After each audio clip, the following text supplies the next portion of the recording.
What's up, my little buzz? How y'all doing today? This your girl, the Prst Goddess, Georgia Peach. Coming back at y'all again. Whew. A little informative information as always, my loves. Y'all know this what I'm here to do, enlighten and inspire. This is a documentary from the PBS network. So I already got my copyright disclaimer down there, but I go ahead and I say it again. Federal law allows for citizens to reproduce, distribute,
I'm back again, y'all. Boy, the devil is busy. You hear me? So that's why I tell people, the devil is an entity, a spirit. We wrestle against principalities,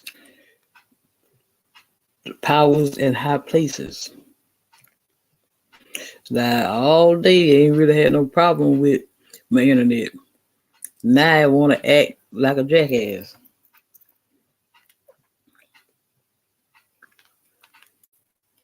But this, I don't know how much y'all had heard. Not see what I'm talking about. The phone wanna and all that wanna act crazy. Um, we're gonna get into this without further ado. But I'm gonna go ahead and I'm gonna read the scripture for you all.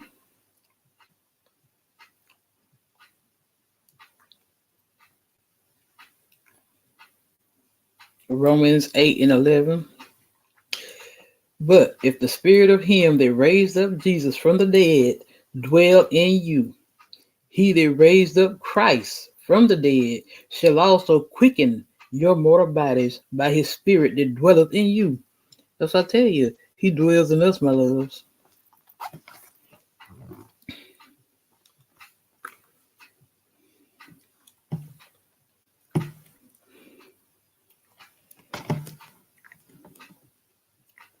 The angel Gabriel was sent from God to a city of Galilee named every Sunday, in every corner of the world,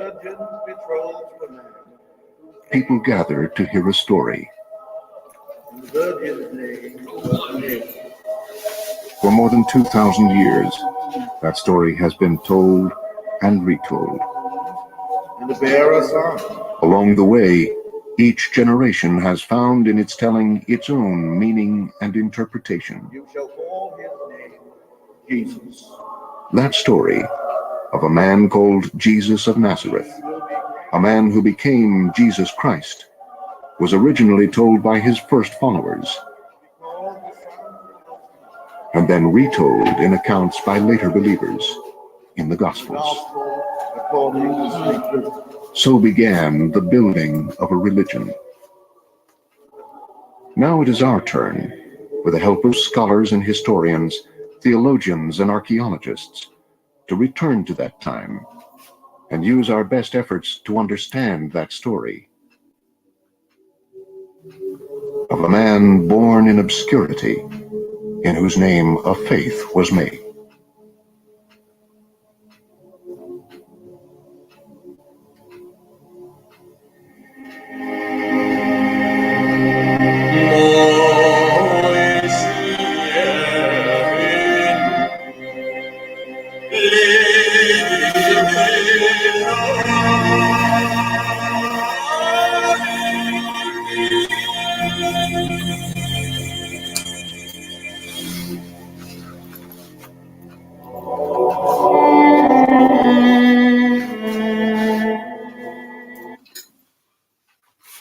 Oh boy, here we go.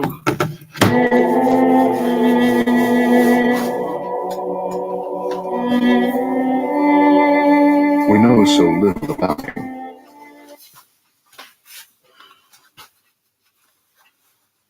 Come on with this, man. Tell you, it don't never fail. They had no problem without playing them readings.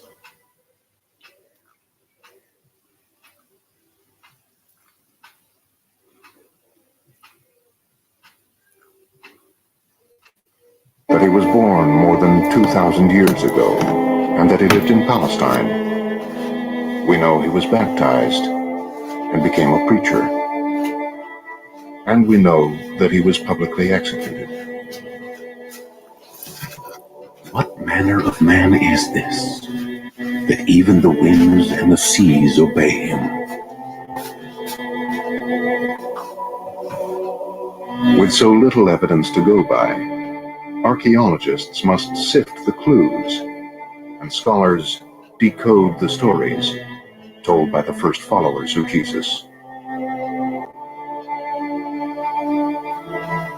The problem for any historian in trying to reconstruct the life of Jesus is simply that we don't have sources that come from the actual time of Jesus himself. The historian's task in understanding Jesus and the Jesus movement and early Christianity is a lot like the archaeologist's task in excavating a tell. You peel back layer after layer after layer of interpretation. And what you always find is a plurality of Jesuses. History isn't made to record the deeds of a person like Jesus. Jesus is very much like most people, statistically speaking, who have ever existed in the world. Poor, obscure, no pretensions to royalty or distinction of any kind.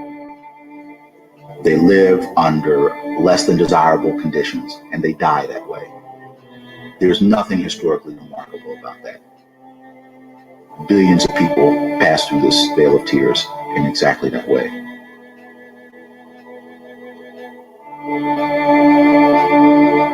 We can tell the story by looking at the way the earliest Christians themselves thought about Jesus, by the way they kept his memory alive, by the way that they told the story. Central to the story is the fact that Jesus was born a subject of the Roman Empire.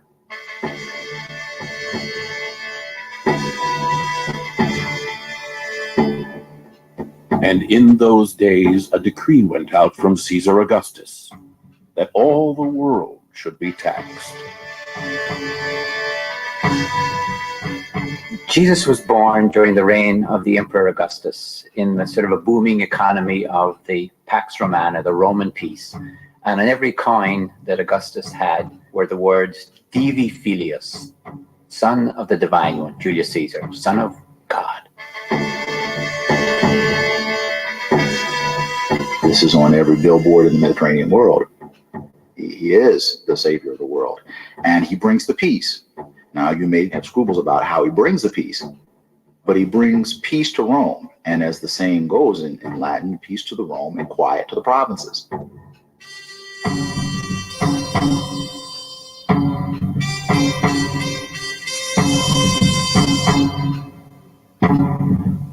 This is he, Augustus Caesar, son of a god, who shall restore the golden age and spread his empire.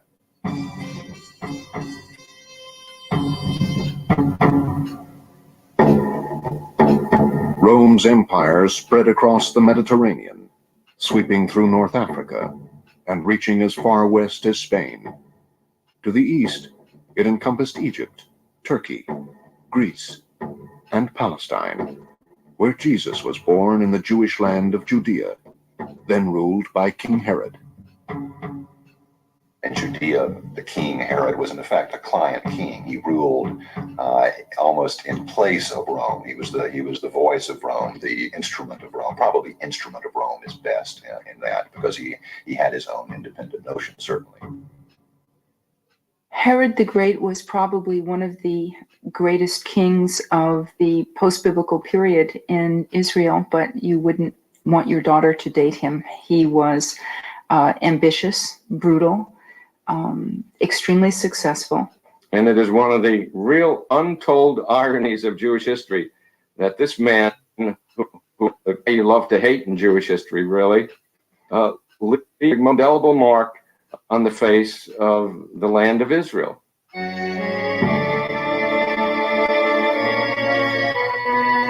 It appears that Herod thought of Jerusalem as his showpiece. He really wanted to make it a place where people come, just as people would have gone to Athens or Rome or the great cities of the Mediterranean world. A meticulously accurate model of ancient Jerusalem shows the extraordinary scale of Herod's building program. And so when Herod built the city, or helped to rebuild the city, he did so on a monumental scale. And this can be seen in the rebuilding of the temple.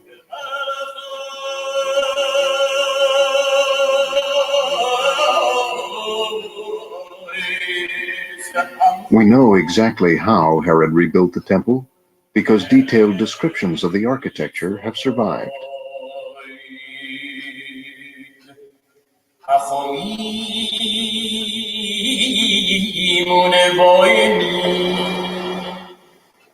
Along the coast, Herod constructed an aqueduct 40 miles long.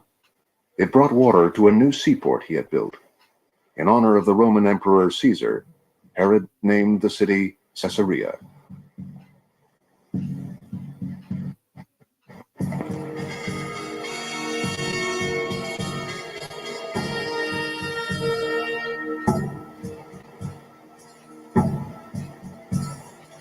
We really need to get a feel for a city like Caesarea Maritima at the time of Jesus, precisely because it shows the crucial intersection of Roman rule in Jesus' own homeland.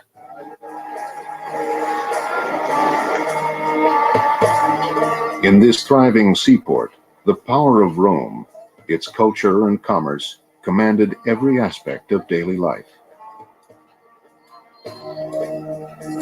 In the middle of the city was a Roman city, complete with the capital, temples to the deified Roma, that is the personification of Rome itself. The political reality of the day was of a dominant power overseeing the life on a day-to-day basis.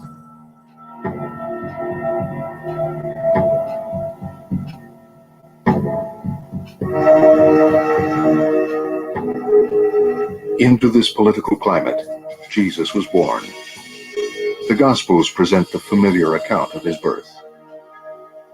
And she gave birth to her firstborn son, and wrapped him in bands of cloth, and laid him in a manger, because there was no place for them in the inn.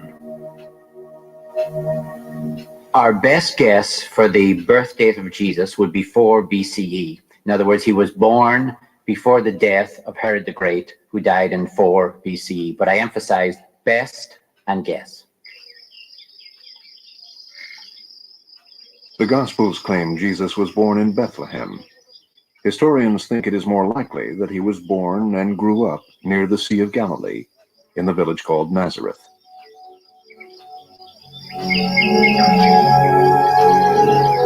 The region was known for being a hotbed of political activity, and some of it violent. In the last few generations of New Testament scholarship, the Galilee has achieved this reputation for being the hotbed of radicalism. You know, the 60s Berkeley of Palestine.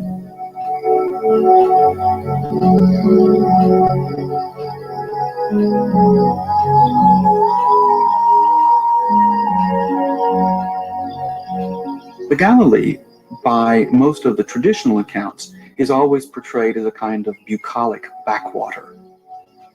Peasants on the hillsides. And yet, our recent archaeological discoveries have shown this not to be the case.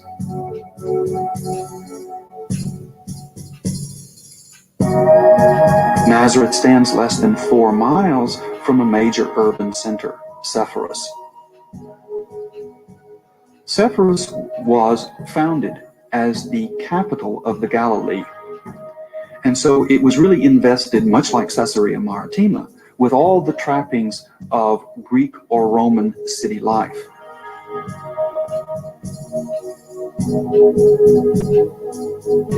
Recent archaeological discoveries at Sepphoris challenge the conventional picture of Jesus' life. One of the more exciting discoveries that we made at Sepphoris was a magnificent Roman villa with a gorgeous mosaic on its floor in a banquet hall.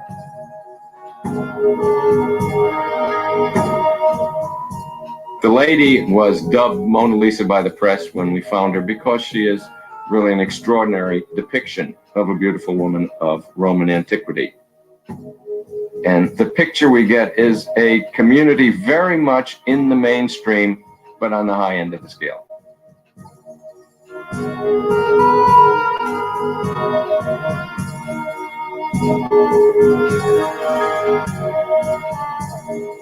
Sepphoris was not just a city with houses and with waterworks and things like that, but it had satellite settlements around. Nazareth, to all intents and purpose, was a satellite village attached to the region or municipality of Sepphoris. The findings really are requiring us completely to rethink Jesus's social economic setting, because we really had thought of Jesus as being really out in the hinterland, utterly removed from urban life, especially Roman-influenced urban life. What the excavations at Sepphoris suggest is that Jesus was quite proximate to a thriving and sophisticated urban environment that would have brought with it all of the diversity of the Roman Empire, and would have required, just to get on, as the price of doing business, a level of sophistication that one would not have thought characteristic of Jesus, the humble carpenter. Scholars today question the image of Jesus the humble carpenter and disagree about his social class. They were astounded and said, "Where did this man get this wisdom? Is not this the carpenter's son?"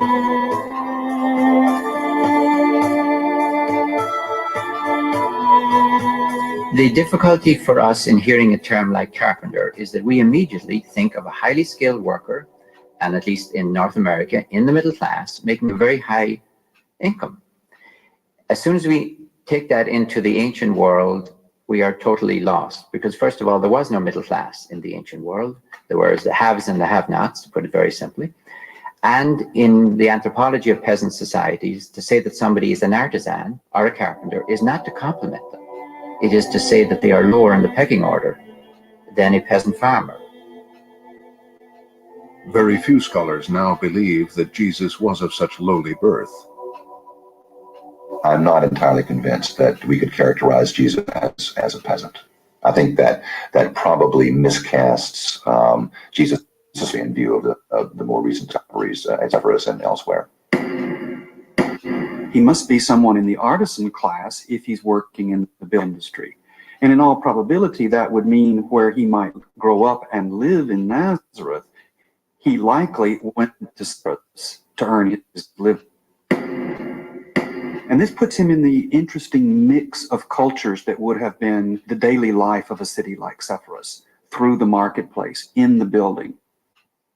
And Zephyrus itself as a city was built precisely at the time that Jesus was growing up and living just next door.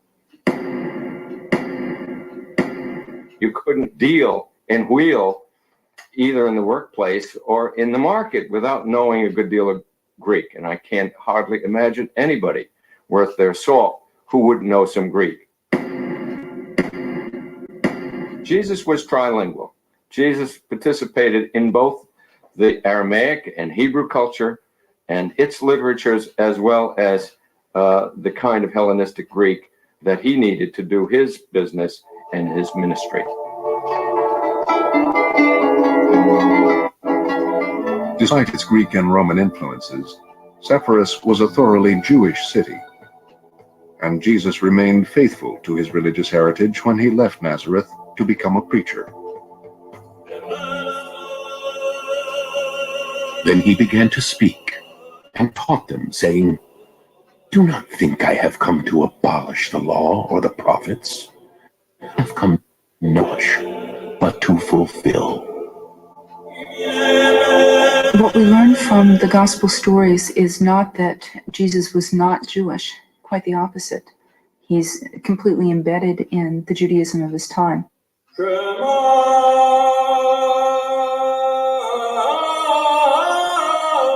Was Jesus a Jew? Of course Jesus was a Jew. He was born of a Jewish mother in Galilee, a Jewish part of the world. All of his friends, associates, colleagues, disciples, all of them were Jews.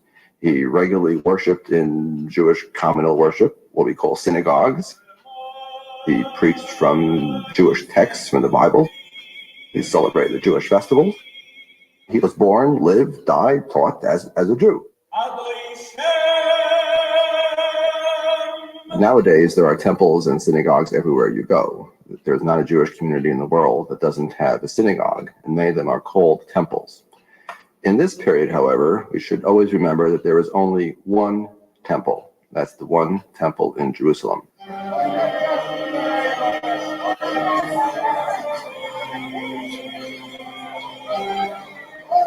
For Jews living in the time of Jesus, the temple in Jerusalem was the center of their religious life. The Jewish historian Josephus has a very memorable line. He says, "One temple for the one God." The Jews saw themselves as a unique people with one God alone, and this one God of this one special people had one temple.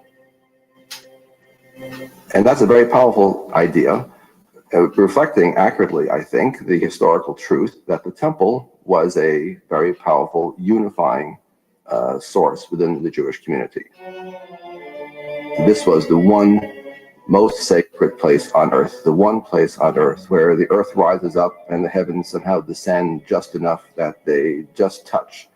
This is the only one place in the entire earth where this was so.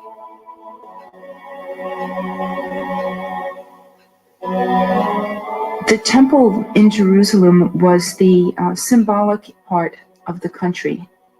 Jews everywhere, if they chose to, if they were pious, would put aside part of their income. It's sort of like the way Christmas clubs operate now. You'd put aside money explicitly to be spent having a party in Jerusalem. Although the temple was the centerpiece of Jewish life and worship, Judaism was not a state religion. There's no such thing as a state church. It's not a monolithic religious or cultural entity at this time. Indeed, what we're seeing more and more through the research and the archaeological discoveries is how diverse Judaism was in this period. Sometimes reading ancient sources is like overhearing family quarrels in a distant room. And some of the most endearing aspects, I can say this because I don't live in the first century, but the most endearing aspects of reading this evidence that we still have is overhearing the lively quarrels. I mean, people who weren't priests at all would have absolutely firm opinions on how the priest should be doing their business.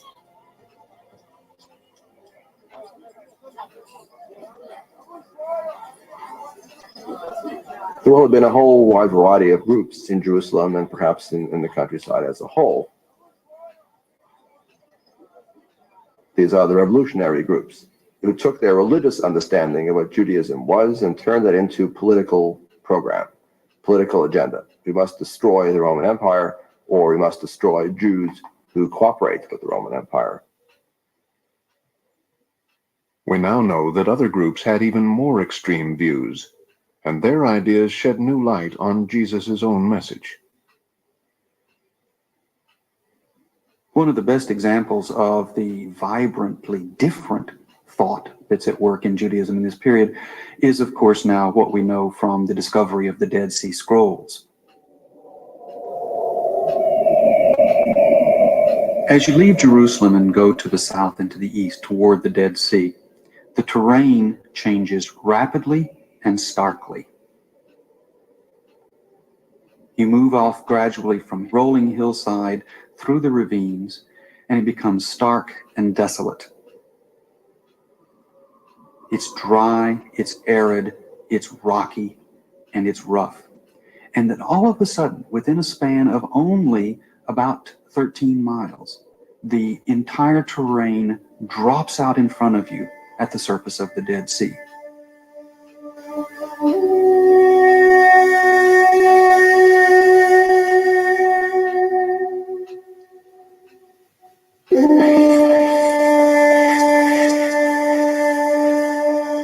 It is in that rugged cliff face on the banks of the Dead Sea that the Dead Sea Scrolls were discovered at the site known as Kibbet Qumran.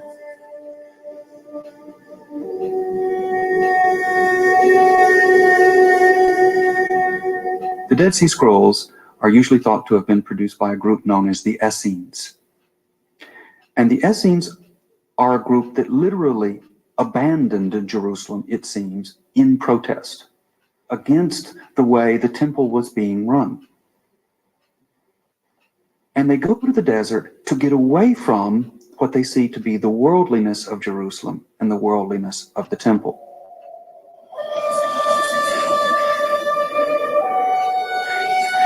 The Manual of Discipline, or in Hebrew, Sarah Hayachad, envisages a community living in almost total isolation.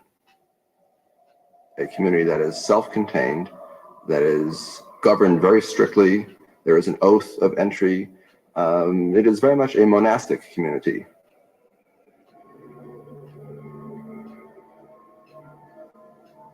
Everyone who wishes to join the congregation of the elect must pledge himself to live according to the rule of the community, to love all the children of light, and to hate all the children of darkness.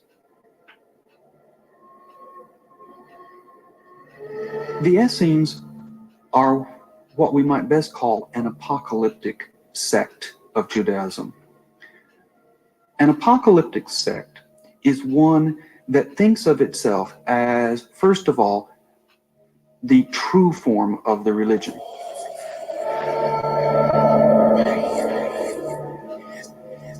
By apocalyptic expectation, I mean that some group has an apocalypsis in Greek, a revelation that God is going to finally solve the problem of injustice, unrighteousness, evil in the world by totally eradicating the evil. That's the terrible price of apocalypse. There's going to be a lot of very dead people.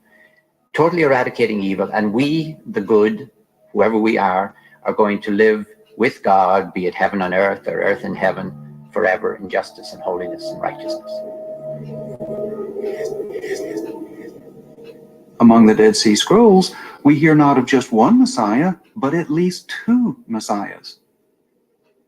Some of their writings talk about a Messiah of Aaron, a priestly figure who will come to restore the temple at Jerusalem to its proper purity and worship of God.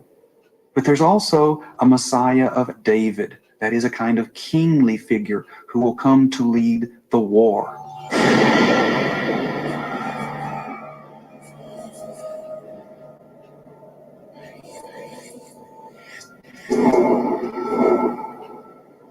The Qumran scrolls reveal a variety of scenarios for the end of days. The best known one, perhaps, is the scroll called The War of the Sons of Light against the Sons of Darkness. And at some point, there will be a major battle, a cataclysmic struggle, not just between people, but also between cosmic forces, the cosmic forces of evil and the cosmic forces of good. And needless to say, this will end with the victory for the Sons of Light. In other words, for the group itself.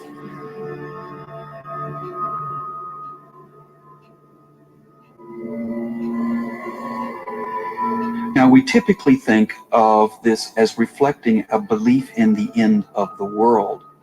But in fact, that's not exactly what they thought. They use language like the end, or the last things, or the last days. But what they mean is the present evil age is coming to an end. This is really more in the vein of a transformation of the present social order and a return to a kind of golden age of statehood and independence. So it's really kind of a political expectation. It's not otherworldly. In fact, when it comes, it'll be right here and right now.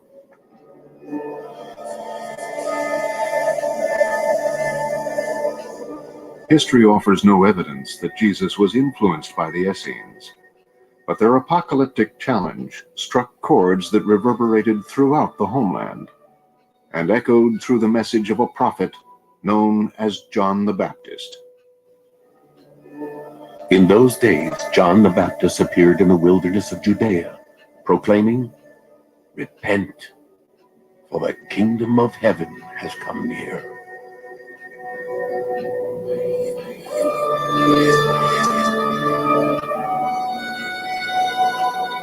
John the Baptist was a renowned kind of eccentric, it appears, from the way that Josephus describes him. But he seems to have had this quality of a kind of prophetic figure, one who was calling for change. So he is usually thought of as being off in the desert, wearing unusual clothes, a kind of ascetic almost. John is taking people out into the desert, crossing the Jordan. He is recapitulating the Exodus, and he is planting little ticking time bombs of apocalyptic expectation all over the Jewish homeland, waiting for God to strike, as it were.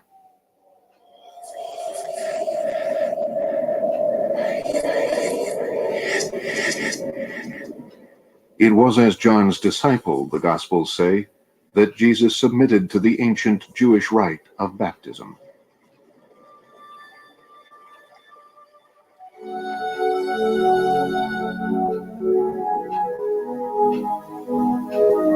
The evidence that Jesus was a follower of John is as strong as anything historians can find about Jesus. The reason is a certain embarrassment in the texts, trying to explain why on earth would Jesus be apparently inferior to John. If he goes and is baptized by John, then somehow we have to explain how that can happen. The Gospels then go on to say that Jesus was the one predicted by John. Most contemporary scholars would see that to be a construct developed by the early church to help explain the relationship between the two.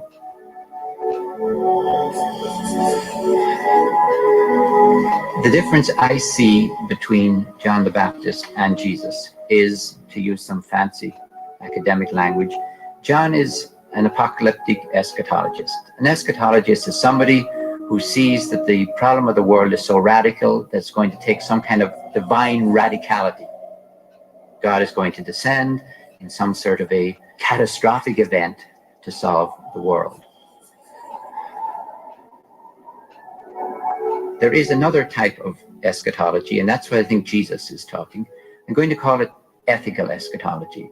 That is the demand that God is making on us, not us on God so much as God on us, to do something about the evil in the world.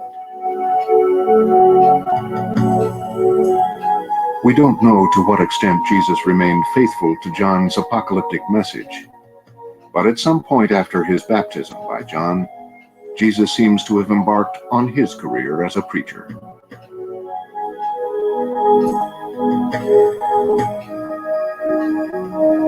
Jesus went throughout Galilee, teaching in the synagogues and proclaiming the good news of the kingdom and curing every disease and every sickness among the people. Jesus' career apparently was centered mostly in the towns and villages and a few small cities in the area of the Galilee, his home region. Jesus' ministry in the Galilee is rather complicated, but I think we can begin to get the real better understanding of it through archaeology and through higher literary studies of the Gospels today. Those villages there were absolutely essential to his ministry. He's avoiding the big towns or cities, probably because the elements who run those cities are of such a high class that they're probably not interested in Jesus' message. Whether he was himself a simple man of the people, or someone far more sophisticated, Jesus does seem to have pitched his message at ordinary people, and to have impressed them with his healing powers. The healings seems to have been something of a specialty of his, for which he had a great reputation. People would bring from miles around, judging from the Gospels, they bring their sick, the frail, to Jesus to be healed. I love the story about Jesus reaching down and picking up the dust and mixing it with his own spit and forming a kind of healing balm that he applies to someone. And it's also interesting that in one healing case, Jesus sort of misses the mark a bit and has to refine the cure that he's applying. So one finds the intrusions of popular culture in these Jesus traditions that are being elaborated through natural processes of storytelling. Now, we need to be aware that there are other miracle workers around at the time. So just the idea of performing miracles is not in itself unique. In the first century, in one sense, everyone, including later in the century Vespasian, when he was becoming the emperor, were miracle workers if they were important enough. What really was unusual about Jesus is, why would God work through a Jewish peasant? That would have struck the Roman imagination as unbelievable. Not that there would be miracles, but that miracles might be performed by a Jewish peasant.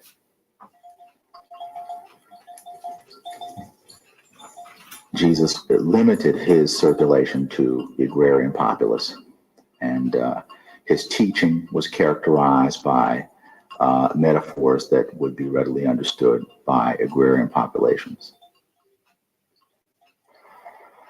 Jesus said to his apostles, "Give them something to eat." They replied, "We have nothing here but 5 loaves and 2 fish." And he said, "Bring them here to me." The feeding of the multitudes is one of the few stories that's told in the Gospels. That's a story near and dear to many people's hearts.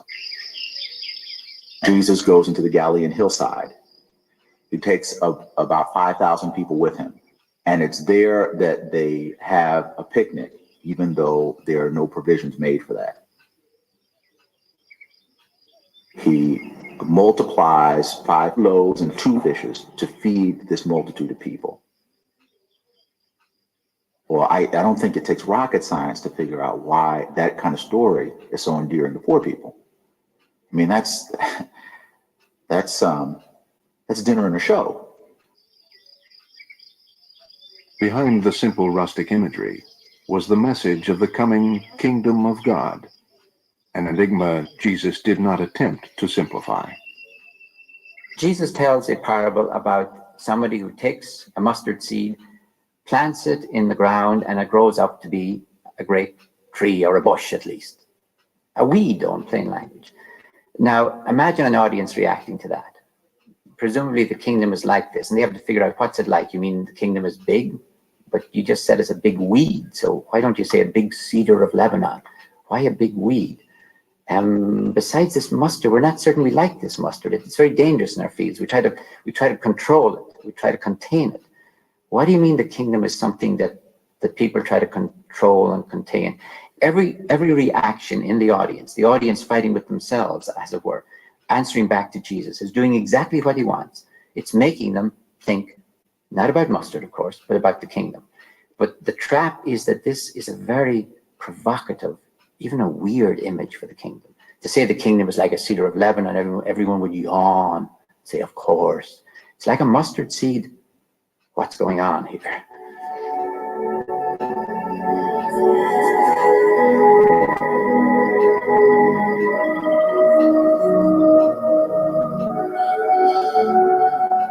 Either people will tend to focus on Jesus as some sort of social reformer, or as an apocalyptic firebrand preaching a coming kingdom of God on earth. And yet, it must be recognized that those are very different images, very different kinds of individuals, and yet both are reflected within the Gospel's tradition. He may have preached social change. He may have preached a new kingdom on earth. Either way, Jesus was bound to find himself in conflict with the Roman authorities. The core of Jesus' preaching is the kingdom of God. And the difficulty for us is to hear that term as 100% political and 100% religious. Not one, not the other. In the first century, those were inextricably intertwined. The kingdom, if you use that expression in the first century, meant the Roman kingdom. It meant the Roman Empire. When you talked about the kingdom of God and were somehow setting it up in some tension with the Roman Empire, you were making a very caustic criticism of the Roman Empire, and you were saying that its system was not the system of God.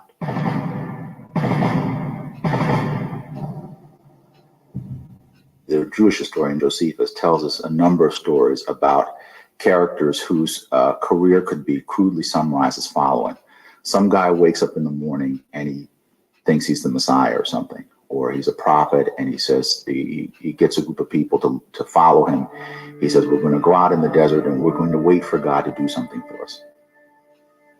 So a whole bunch of people may go with him, maybe thousands, go with him out to this deserted, unsecured place, and they wait for what Josephus calls the tokens of their deliverance.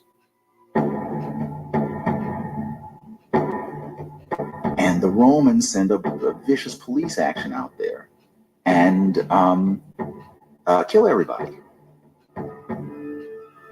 When that kind of police action is perpetrated against what we might consider harmless fanatics, the Romans are really giving us a very good historical lesson in how domination works.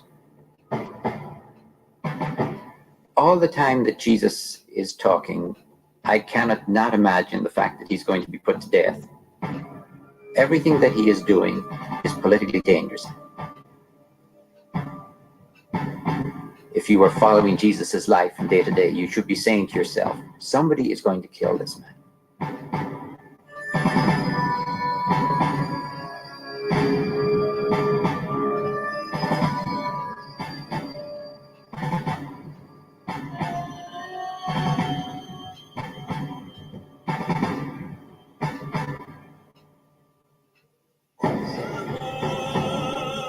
After he had said this, he went on ahead, going up to Jerusalem. Moving to Jerusalem, Jesus was moving from the territory ruled by Herod Antipas to the territory ruled directly by Rome through a prefect, Pontius Pilate. Pontius Pilate was the governor from 26 to 36. And so that places us very clearly within the early period of Roman rule. These are some of our most important and clearest dates for the activities of Jesus' life. When Jesus actually died, we're not absolutely sure. Some people would say as early as maybe 27, maybe some others as late as 33. But we do know it's under Pilate. Pontius Pilatus, Praefectus Judaeae, Pontius Pilate, governor of Judea. And we know of him as effective and really ruthless administrator of his territory, the area of Judea. And there are several episodes recorded by Josephus where eschatological prophets emerge, and Pilate has no hesitation in eliminating them or in suppressing episodes of potential conflict or revolt within that territory.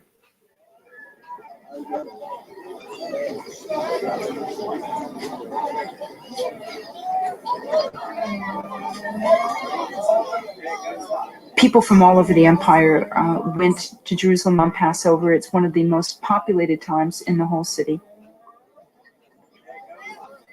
It's a madhouse. There were extra animals being brought up, sheep, because of the Passover holiday. There were pilgrims coming in from everywhere. And Jesus comes up to town too. He could have stayed home and had Passover in the Galilee, but he didn't. He's up in Jerusalem because this is important.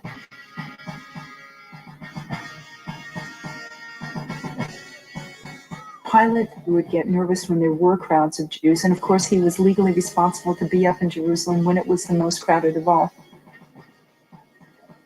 He would leave this very nice, plush seaside town in Caesarea, which was, a nice pagan city, plenty of pagan altars, all the stuff he wanted, and have to go up to Jerusalem, where all these Jews were congregating, and stay there for crowd control until the holiday was over. He was in a bad mood already by the time he got to town, and Passover would fray anybody's nerves. If you were a pilgrim coming to Jerusalem in these days, you would walk through the streets of this magnificent city.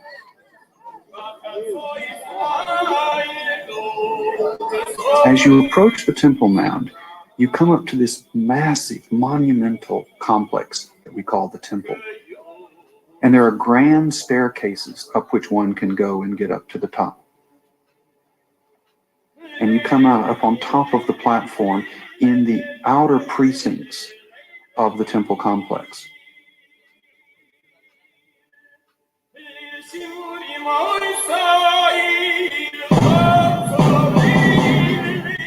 The soldiers that were garrisoned in Jerusalem would have been stationed in the nearby fortress called the Antonia, which literally stands adjacent to the temple complex and kind of looks over it. They could keep an eye on things there. And of course, everyone in the temple knew they were there too. Particularly at Passover, which is a holiday that vibrates with this incredible historical memory of national creation and freedom. When the Roman soldiers standing along the colonnade of the temple looking down at Jews celebrating this. So Albert Boyd Kuhn, The Tree of Knowledge. This is just a small book by the great philosopher and esotericist Albert Boyd Kuhn. And this one's on the Tree of Knowledge from biblical iconography, the archetypes in some of the ancient stories that we have here all over the world, but definitely in the West. So let's jump in. The Tree of Knowledge. The healing leaves. The significance of the poetic assertion that the leaves of the tree shall be for the healing of the nations is of transcendent value. And again, it has been missed by purblind religiosity. Why is it the leaves and not the roots or the trunk or branches are to heal mankind? Why is it? Is the point of a keen allegorical reference that must be brought out. The instruction for us here lies hidden in the realization that the leaves are the periodical and distinctly cyclical manifestation of the life of the tree. They are projected seasonally on the outer body of the perennial and live and die in regular periodicity. The life of the permanent body of the tree annually pushes out beyond its previous boundaries and builds for itself a new extension of the body through which it can experience a new era of growth. All right. So really what he's saying here is that the way trees grow in nature this is the ultimate symbol, not only in the West, but the tree known as the tree of life is the ultimate archetypal symbol for mankind, for self-reflecting beings. because the tree represents life itself. But part of the reason why it does is because of the way a tree grows, which is a spiral, a vortex cone, the way that it sheds its previous form and expands from within to outgrow and move into a new form. And in biblical terms, the tree represents this perfect union between sky and earth, because half of the tree is reaching for the sky. It's surrounded by air. And the other half is rooted in the ground and in darkness. And we know from Hermetic teachings that all seeds essentially cannot germinate unless they're in darkness. They don't know which way is up, so to speak. They don't know which way the light or the sun is, unless, of course, they are surrounded by darkness. So therein lies that wonderful paradox known as duality. And essentially, that's what all theology is trying to mitigate, is this paradox of duality. It's like spirit and matter, light and dark, form and formlessness, finite and infinite. Okay, we'll read on. The permanent soul of being must put itself forth to exercise in new embodiment constantly and recurrently. The soul of the tree has its seasonal experience in this transient vehicle. It produces its fruit and withdraws at the cycle's end, appropriating the products of its annual activity in the leaf, but leaving the outer body of that leaf to wither and die off in the winds of autumn. So, of course, the leaf is the part that is the most visual representative of transformation. The trees change color throughout the year in many trees, and they also change size and shape. They're the most apparent things that you see when you look at a tree. And then, of course, they drop off in the winter, leaving just the skeleton of the tree. And then, of course, in the spring, renewal occurs. So the leaf represents transformation. He's also talking a lot about cycles, because it's essential for human beings, self-reflecting beings, to understand that nature is constantly coming back to itself. Nature is self-renewal. That's what transformation itself is. It's transforming through self-renewal. So all the ancient peoples were very aware of cycles in nature, and so they became very aware of cycles within human nature. And the modern materialist scientists have obviously lost the awareness of these cycles, which is why their science is failing. The successive incarnations of units of spiritual mind, which are the sons of God, end quote. Individualized seed fragments of God's own consciousness in the bodies of physical matter on a given planet are indeed the leaves put forth by the tree of the season after season of life.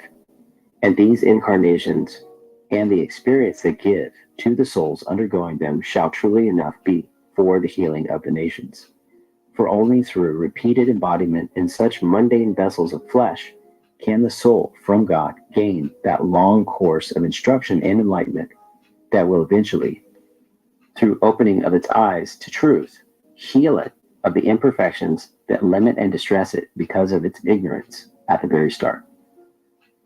The tree is the tree of knowledge, and its 12 fruits are those 12 segments of complete divine understanding and mastery of life's deepest secrets. 12 main essential principles of life that man needs to learn in order to become whole. With such perfected wisdom, will the men of the nations of mankind heal their infirmities and unfold their lives in beauty and happiness.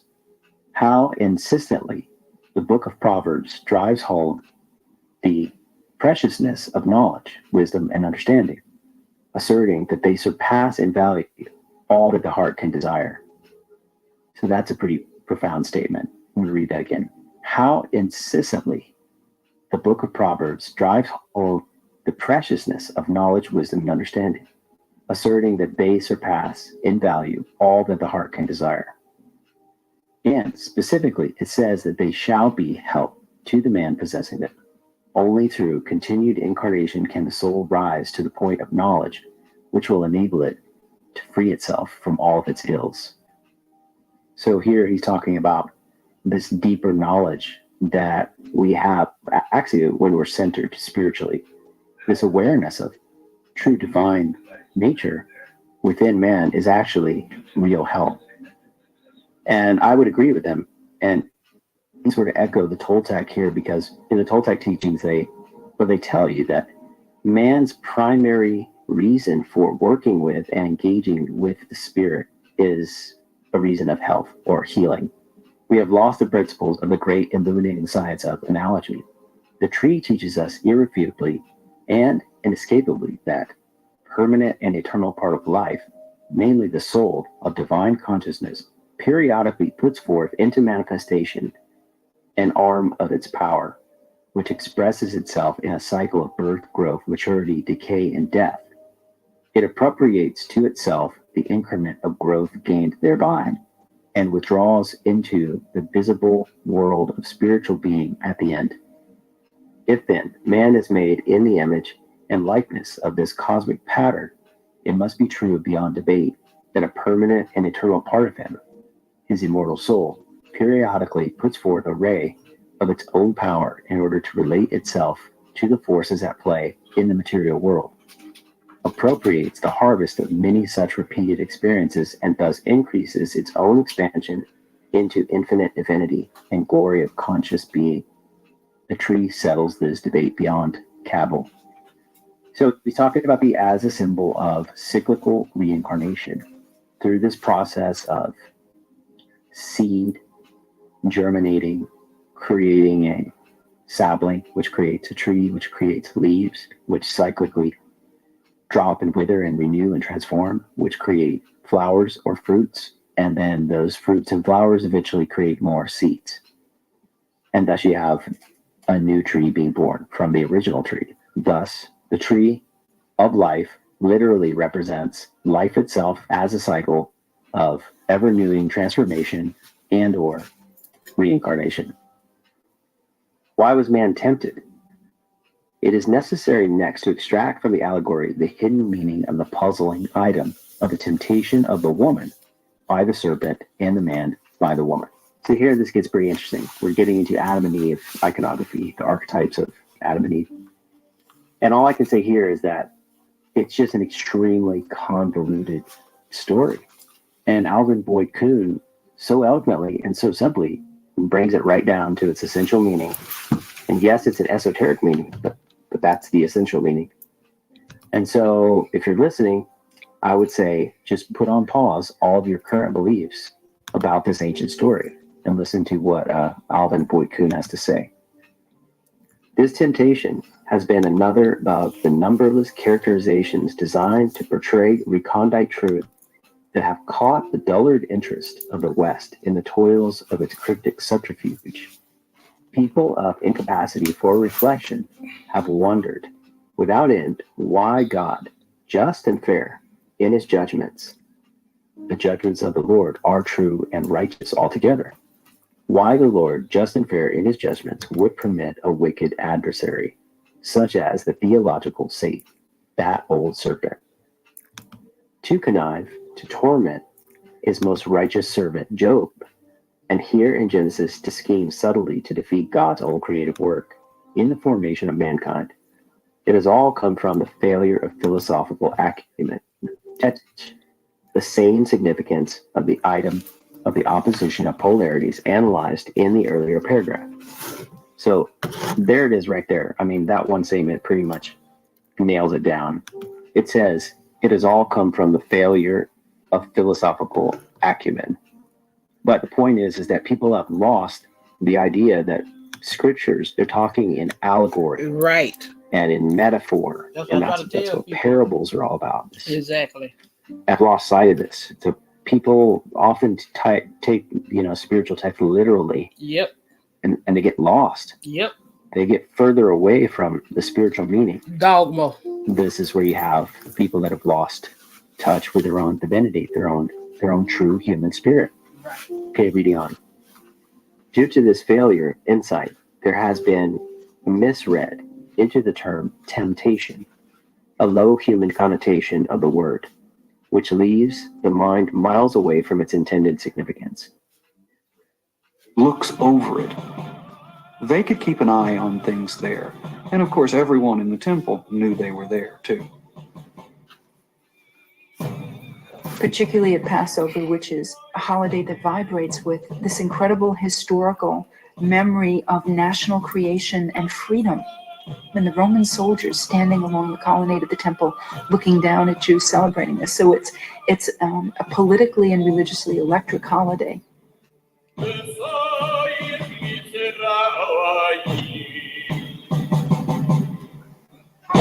Then Jesus entered the temple and drove out all who were selling and buying in the temple. And he overturned the tables of the money changers. The difficulty with the story of Jesus. See, what I don't understand is same people that say this is the, okay, we need to, sit together. They already know that history don't been turned around and flipped around. Why would you believe everything that your oppressor wrote and gave you? I understand, like I said, I believe in God, a creator, a source, whatever, however you want to define it. I consider Jesus Christ, I consider him a prophet, a teacher, like Buddha and Muhammad and them. But I also know, because like I said, I've been knowing from a child, I know that it was a deeper meaning, yet the Bible is a guide to help you if you know how to understand it. But you cannot just take them words literally. You know what I'm saying? Come on, man. At 5 years old, I knew an immaculate conception was impossible. The money changers in the temple is that the story is told in slightly different ways in different gospels. For example, in Mark's gospel, and in fact in Matthew, Mark, and Luke, all three, this event occurs in the last week of Jesus' life. And it's clearly the event which brings him to the attention both of the temple leadership and the Roman authorities. It is, in effect, what gets him killed. John's gospel, interestingly enough, though, puts the story of the cleansing of the temple as the very first episode in Jesus' public career, more than 2 years earlier, and no mention is made of it near his death. So there are a few problems with the story itself, although it is one of the stories that appears in all the Gospels. So something is going on there. It's unclear how he actually gets into trouble. He wouldn't have wandered into the crosshairs of the priests because compared to how the Pharisees are criticizing the priests, what Jesus is fairly minimal.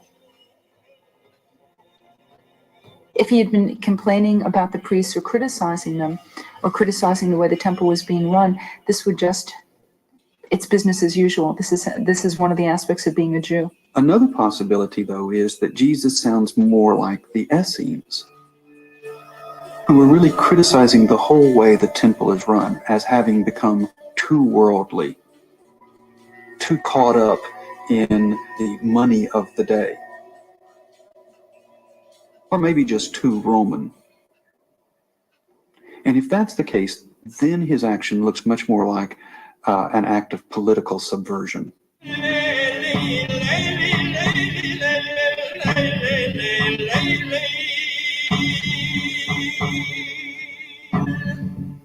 Try and imagine the temple for what it was. It was both the house of God and the seat of collaboration. It was the high priest Caiaphas who had to collaborate with the Roman occupation. Now, how would Jesus, as a Galilean peasant, see the temple? I think with ferocious ambiguity. On the one hand, it was the seat of God, and you would die to defend it from, say, a Roman emperor like Caligula putting a statue in there. But what would you do when it was also the place where Caiaphas collaborated with the Romans? Was the temple really the house of God anymore? What Jesus does is not cleanse the temple, he symbolically destroys it. What's up, baby girl? What's up, baby girl? I was thinking about you earlier today. I hope you're doing well, love. If you really think the end of the world is at hand, that has a kind of liberating and frantic energy that goes along with it. It's not good for quiet crowds and social stability. And given the emotional and religious tenor of this holiday anyway, to have somebody preaching that the kingdom of God was really on its way, perhaps it was going to be coming within that very holiday, preaching that in the days before Passover, it's the equivalent of shouting fire in a crowded theater. The Gospels agree that this politically charged climate was the occasion for his arrest. But what happened next, and the role played by the priests, remains unclear. I think there's some kind of cooperation between the chief priests and Pilate. The chief priests always had to cooperate with Rome because it's their jobs. They're mediating between the imperial government and the people. And there was a perceived danger that Pilate was on the verge of some kind of muscular crowd control. People would get hurt or killed when Pilate felt so moved. And perhaps for this reason, Jesus was turned over to Rome. The most difficult thing for us after 2,000 years is to bring our imagination down when we're looking at the Passion of Jesus, because we want to think the whole world was watching, or all of the Roman Empire was watching, or all of Jerusalem was watching. I take it for granted there were standing orders between Pilate and Caiaphas about how to handle lower class, especially dissidents who caused problems at Passover. Jesus would have represented, a kind of activist and resistor in Pontius Pilate's experience that he had been dealing with for years, and with varying degrees of success and effectiveness, obviously. But Jesus would have been a blip on the screen of Pontius Pilate because the unrest and the uprisings were so common. Part of daily life for the Roman administration of Judea, that Jesus would have been seen, I think, as very, very little out of the ordinary. Like I say, I'm a preacher's kid. I grew up in the church, and even at that, I always knew it was something deeper to that Bible. Okay, but for y'all who literally believe the surface value of every word in that Bible, let me tell y'all something. Said Psalms 82:6. I said, you are gods. You are all sons of the Most High. Okay? It's in the Bible, people. That we are gods. He said he created us in his image. He, the earth, the creation source, however y'all want to call it. That we were made in their image. So if we made in their image, what makes you think that you don't have the same power that they have? We are co-creators of our own reality, my loves. That's why it tell you right there, the Bible says you have not because you ask not. Faith, the substance of things hoped for, the evidence of things not seen. Prayer, meditation is the same thing. Believe and you shall receive. Come on now. How many times, how much do I have to break it down to you? Okay, that same Bible also tell you to what? Be submissive to your masters. That's the Bible, but they did all that for political control and to control y'all slaves who still have that slave mentality. Now, I don't for a moment think that Pilate would have been worried that Jesus could have challenged the power of the emperor. That's not the point. The point is any challenge to Roman authority, any challenge to the peace of Rome would have been met with a swift and violent response. In dealing with a person who was guilty of sedition, Pilate had considerable leeway.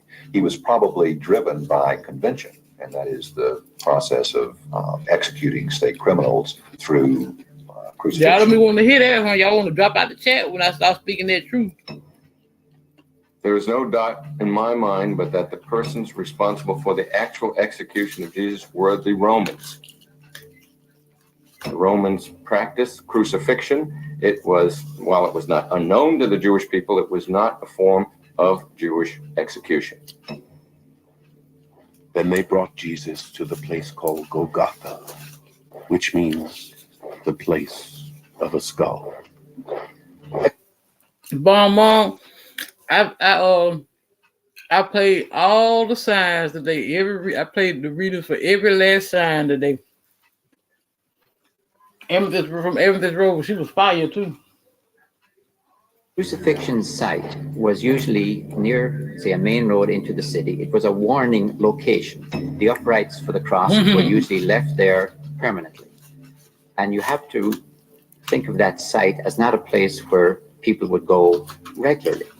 It's an abhorrent site. It's supposed to be a warning, even when nobody is hanging there.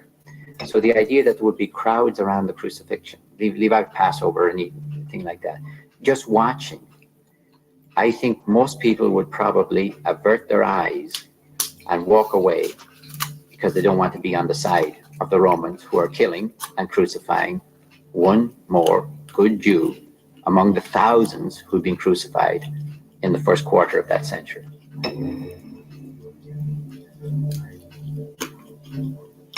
That's why they call them parables, like you say, parables, because they allegories and stories, symbolism for the persecuted individual. It was slow, it was painful, and it was public terror. It's not from bleeding. It's not from the wounds themselves that the death occurs. It's rather a suffocation because one can't hold oneself up enough to breathe properly. And so over time, really, it's the exposure to the elements and the gradual loss of breath that produces death. We don't have that much detail about the actual crucifixion of Jesus. What we have are the stories in the Gospels. And there, interestingly and appropriately, the Gospel writers are drawing on Psalms, Psalms that in the Jewish canon are often cries to God. And they're grabbing onto that literature to shape their narrative presentation of the crucifixion. Those are what Mary said. It's the God in me. Hey, it's the God in me. Y'all ain't listening. Of terror and loneliness. It really appeals to God for meaning. The words that are put in Jesus' mouth in Mark, why have you forsaken me? It's the religious power of the Psalms that is really one of those wonderful moments of concrete continuity between what this very passionately religious first century Jew might have been thinking as he was dying this horrible death on the cross, and as the finale to this week of passionate religious excitement and commitment, and asking God what happened.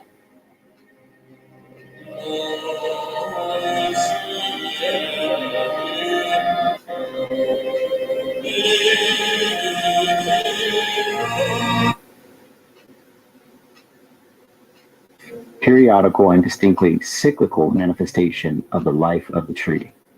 They are projected seasonally on the outer body of the perennial and live and die in regular periodicity. The life of the permanent body of the tree annually pushes out beyond its previous boundaries and builds for itself a new extension of the body through which it can experience a new era of growth. All right. So really what he's saying here is that the way trees grow in nature this is the ultimate symbol. Not only in the West, but the tree, known as the tree of life, is the ultimate archetypal symbol for mankind, for self-reflecting beings, because the tree represents life itself. But part of the reason why it does is because of the way a tree grows, which is a spiral, a vortex cone, the way that it sheds its previous form and expands from within to outgrow and move into a new form. And in biblical terms, the tree represents this perfect union between sky and earth, because half of the tree is reaching for the sky. It's surrounded by air. And the other half is rooted in the ground and in darkness. And we know from Hermetic teachings that all seeds essentially cannot germinate unless they're in darkness. They don't know which way is up, so to speak. They don't know which way the light or the sun is, unless, of course, they are surrounded by darkness. So therein lies that wonderful paradox known as duality.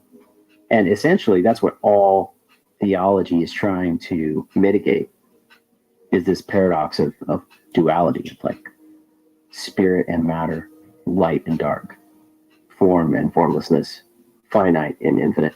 Okay, we'll read on. The permanent soul of being must put itself forth to exercise in new embodiment constantly and recurrently. The soul of the tree has its seasonal experience in this transient vehicle. It produces its fruit and withdraws at the cycle's end, appropriating the products of its annual activity in the leaf, but leaving the outer body of that leaf to wither and die off in the winds of autumn. So, of course, the leaf is the part that is the most visual representative of transformation. The trees change color throughout the year in many trees, and they also change size and shape. They're the most apparent things that you see when you look at a tree. And then, of course, they drop off in the winter, leaving just the skeleton of the tree. And then, of course, in the spring, renewal occurs. So the leaf represents transformation. He's also talking a lot about cycles, because it's essential for human beings, self-reflecting beings, to understand that nature is constantly coming back to itself. Nature is self-renewal. That's what transformation itself is. It's transforming through self-renewal. So all the ancient peoples were very aware of cycles in nature, and so they became very aware of cycles within human nature. And the modern materialist scientists have obviously lost the awareness of these cycles, which is why their science is failing. The successive incarnations of units of spiritual mind, which are the sons of God, end quote, individualized seed fragments of God's own consciousness in the bodies of physical matter on a given planet, are indeed the leaves put forth by the tree of the season after season of life. And these incarnations and the experience they give to the souls undergoing them shall truly enough be for the healing of the nations. For only through repeated embodiment in such mundane vessels of flesh can the soul from God gain. It say, be ye transformed by the renewing of your mind. That long course of instruction and enlightenment that will eventually, through opening of its eyes to truth, heal it of the imperfections that limit and distress it because of its ignorance at the very start. The tree is the tree of knowledge, and its 12 fruits are those 12 segments of complete divine understanding and mastery of life's deepest secrets.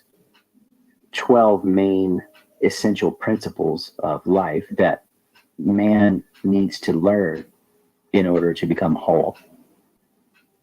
With such perfected wisdom, will the men of the nations of mankind heal their infirmities and unfold their lives in beauty and happiness.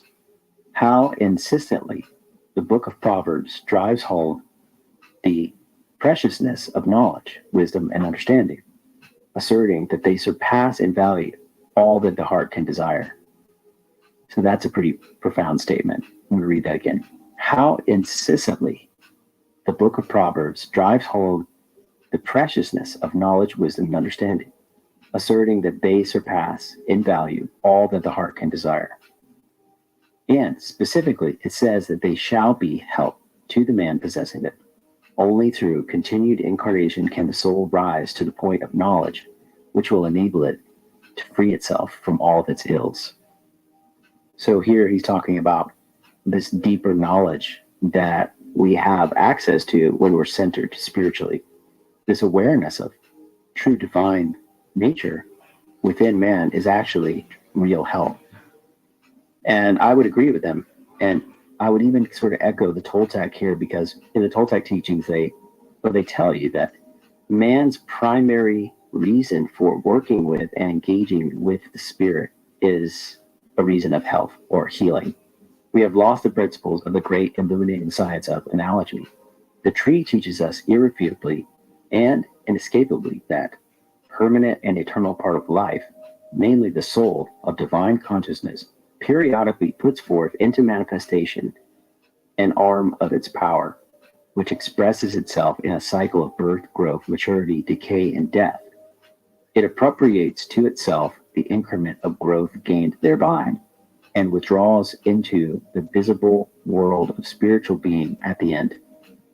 If then man is made in the image and likeness of this cosmic pattern, it must be true beyond debate that a permanent and eternal part of him, his immortal soul, periodically puts forth a ray of its own power in order to relate itself to the forces at play in the material world, appropriates the harvest of many such repeated experiences, and thus increases its own expansion into infinite divinity and glory of conscious being.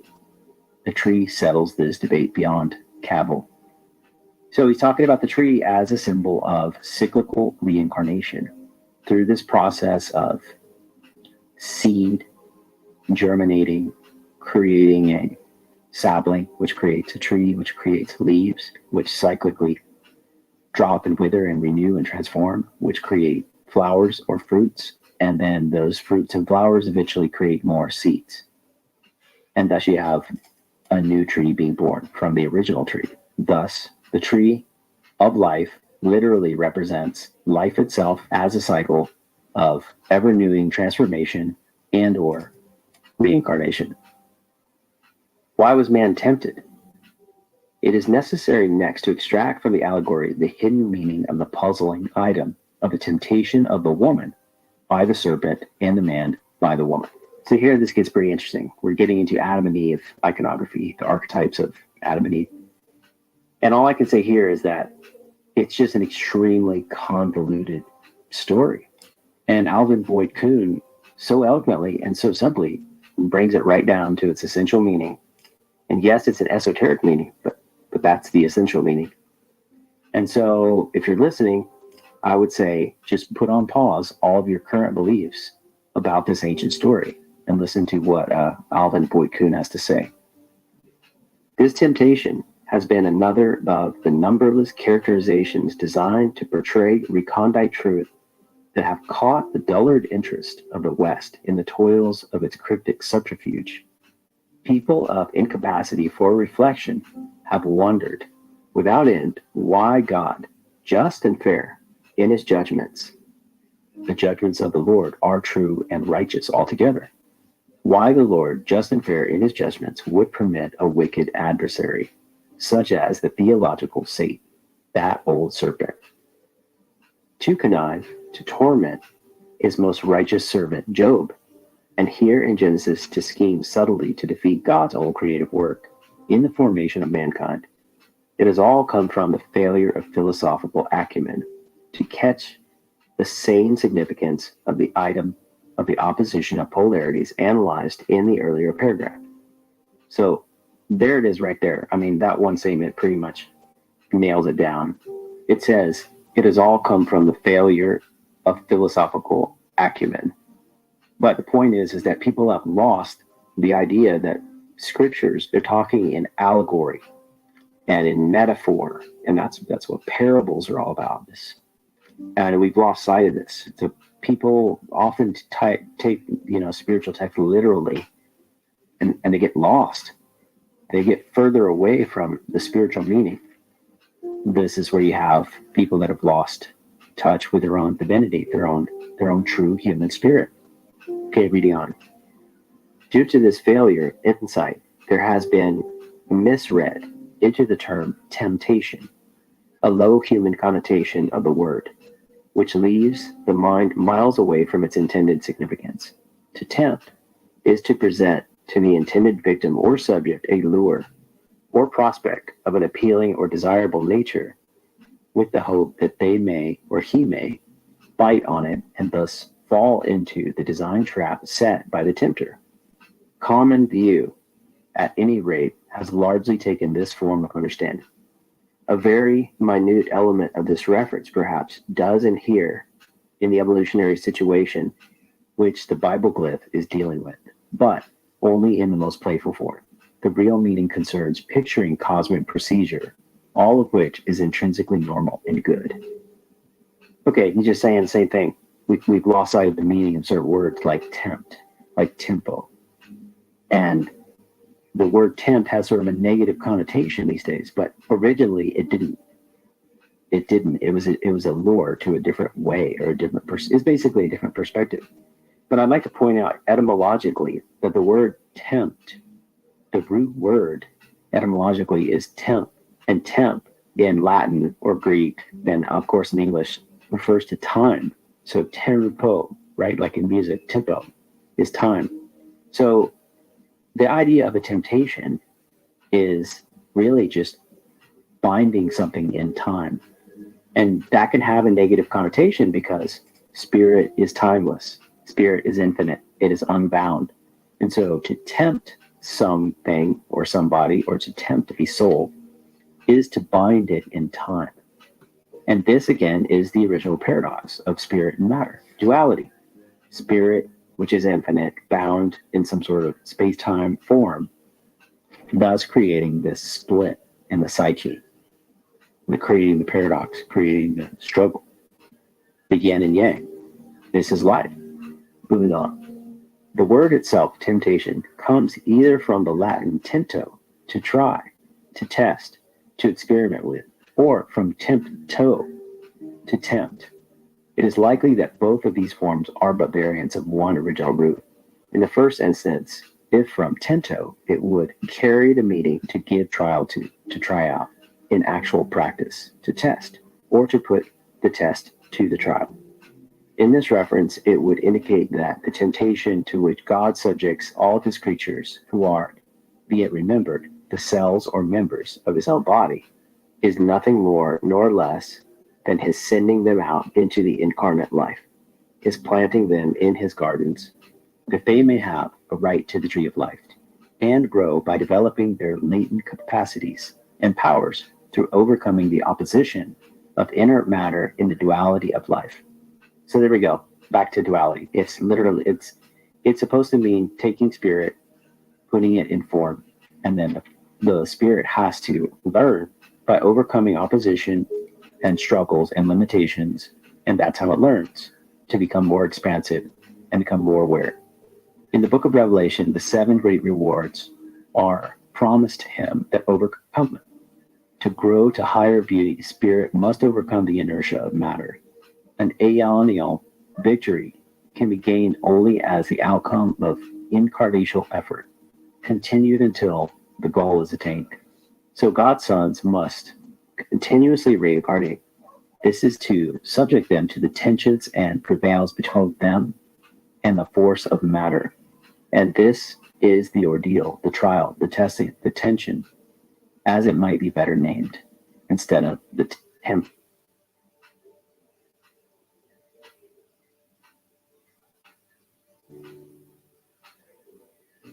It has nothing to do with theological sin of disobedience whatsoever. It is God's pathway for all of his children, the natural, beneficent course of his plan for their evolution. There we go. It's just natural that all spirit comes into matter in order to grow. If, on the other hand, the word derives from tempto, it is said that it relates to an even more significant background of reading. It would be revealed at once as being connected with the Latin word temptus, time, to tempt. A man would then be to bring his soul down from the realms of spirit, where all religions have asserted that consciousness lies above the human apperception of time, where time does not exist, and throw it under the illusion of time's sense. So here he's just saying that in the body, in the form, the man has the self-reflective ability to become conscious of his eternal nature. The eternal nature is his nature beyond time. And there you go, beyond the temptation. So the temptation is there to bind you to time so that you can transform beyond it and become conscious of that while in the body. This type of consciousness comes through the reduction of higher mind to a lower tempo of vibration as it falls under the limitations of brain activity. And it would be hard to pick a truer psychological definition of the situation confronting the soul in the Genesis recital than this very one here depicted. It is exactly what happens in the genesis of humanity, and incarnation does expressingly subject the soul to the reduction of the time sense. So the temptation is just another glyph or symbol for the descent of the soul into mundane life with the hidden accentuation on the sad diminution of the soul's powers under the trammels of the flesh. It is in the Greek philosophy of esotericism that one finds the rationalization of the soul's loss of divinity in exchange for human powers of consciousness so thoroughly eliminated. It in reality constitutes the loss of paradise. For what is paradise but a higher dimension of consciousness? So paradise is a higher dimension of consciousness, and the loss of that is being bound in a physical form or tempted in time, and then not being aware of your eternal nature or your timeless nature. And I'd also like to point out that the word paradise, which is Latin-based, etymologically means para, dice, right? So para means close to, and dice is the root word for Dios, meaning God. So paradise means close to God. So man's fall out of paradise is him forgetting his divine and eternal nature, his nature beyond the body, his spirit. Few have ever asked the question why the temptation came first from the serpent to the woman and from her to the man. Very interesting perspective. This is a very good question, and very few people have the inclination to even ask, why is the story set up this way? Why does the time, tempo, the temptation come first from the serpent to the woman and then from the woman to the man? There we go. Pretty interesting. Yet, this procedure points to the most significant understanding. The point is that the cyclical law tempts woman first because woman typifies matter. There you go. Woman typifies matter. And this word matter is where you get the word mother. It's the same etymological word. And this is also why matter, which is earth, is called Mother Earth. The reason why the serpent, it goes from the serpent to the woman first is because she's the one, the gatekeeper of birth. Through her, the tree of life is planted as a seed and grows. So the word matter is identical with the Latin word for mother, matter, the eternal mother of all life. And matter is the first element visibly projected on the scene of creation. Matter, a mother, a woman, is the embodiment of the first grades of light and consciousness in a cyclical round, and is therefore first on the scene. Matter must be produced and brought to organic form so as to generate the highly complex mechanisms of brain and nervous system.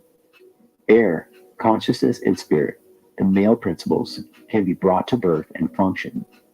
The mother must have grown to adulthood in the vast cycles of time before she can produce her Christly offspring of divine mind. So the cyclical law, the old serpent, involves woman in its toil first. It tempts her in the higher sense of the word because it offers to every atom of her body the infinite career of growth and expansion to the eventual crowning goal of self-consciousness. So the woman takes it and eats it first. There you go. All these years, nobody's ever asked this question. Why is the woman the one who gives Adam the apple? But why is it that the serpent tempted her first? Right? Well, here it is, so eloquently put and so logical. And why does it do this? Why does the serpent tempt her first? Because she's the one who gets the crowning jewel of maintaining self-conscious human being by giving birth to them. It's that simple. That's why it's called Mother Earth in Lakota Fuchimaka. And quoting Chief Orville Looking Horse of the Lakota, the earth is a source, not a resource. Meaning the earth is our source, so respect it. Don't treat it as it's just a resource, something to be used over and over and over and over again for profit. The matter produces the element of soul as its son, and having in its old age of the evolutionary cycle prepared the organic bodies of capable of registering the high vibrations of a soul's consciousness, it invites man. Man is the Sanskrit verb meaning to think, the first thinker, to unite with its partaking of the living experience and eating its glorious fruits, harmoniously with the Bible statement already canvassed that God formed man from the atomic dust, rendered as the dust of the ground, which in effect says that God formed man from atomic matter. Atom, A-T-O-M, atom, Adam. The woman. There you go. And then one last thing, if you also read the Toltec, It said, let me extract matter from the atmosphere. if you read the Fifth Agreement by Don Miguel Ruiz, he breaks down a really, really beautiful version of paradise in Adam and Eve and the tree of life and the tree of knowledge. And so we just discovered that the tree of life is life itself, spirit in form. But why in the story is there two trees? There's two trees. There's the tree of life and the tree of knowledge. And Don Miguel Ruiz so eloquently puts forth, which it's simply true, the way it used to be known when we had our minds wrapped around it and we were in touch with our spirit. The reason why there's two trees in the garden is because it represents duality. It represents yin and yang.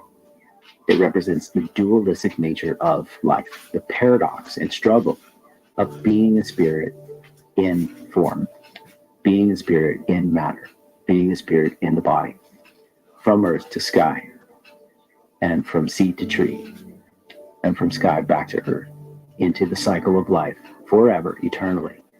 Thanks for listening. Please share.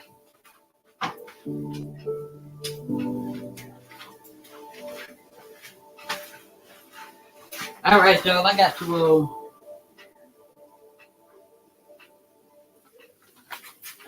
ride out for a minute or two. I hope y'all enjoyed that. If you did, please like, share, subscribe. See, you know, that's what the Bible tell you. That what? My people what? Suffer from lack of knowledge. Y'all don't really have no knowledge of what's really going on. That's why I say study to show thyself approved. This is your girl, Empress Goddess, the Georgia Peach. As always, my dear ones, like, share, subscribe. Drop me a comment in the box below. I'll get back with y'all later on. I say, go within, because Christ is within. The God is within us. So you never go without.